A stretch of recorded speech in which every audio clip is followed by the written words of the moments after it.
Rrugët tipike të zhurmshme të New Yorkut ishin pothuajse të shkreta pasi një stuhi e madhe bore mbuloi qytetin, ku një ndalim i udhëtimeve jo thelbësore bezdisi shumë kënd, por ofroi edhe një ditë argëtuese për të tjerë. Autobus dhe ambulancat pajisura me zinxhir bore kalonin nëpër Manhattanin më të qetë se zakonisht, ndërsa shumë dyqane dhe restorante u mbyllën në Brooklyn dhe lagje të tjera, me shkollat e mbyllura në të gjithë qytetin me 8.5 milion banor. Shumë fëmijë përfituan nga dita e lirë, duke zbritur me saja në kodrinat me borë në Central Park.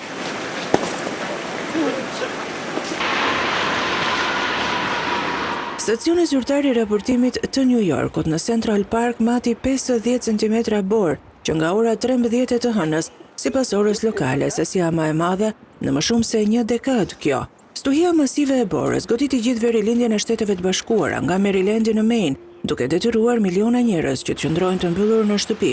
Meteorologët thënë se stuhia është më e forta në një dekadë, duke hedhur më shumë se 60 cm borë në pjesë të verilindjes metropolitane, duke thyer rekordet e akumulimit në vende të caktuara, duke bllokuar transportin dhe madje duke bërë që Kombet e Bashkuara të shtyjnë një takim të Këshillit të Sigurimit. Zyrtarët shpallën gjendje emergjente, shkollat u mbyllën dhe njerëzit u përballën me ndërprerje të energjisë elektrike.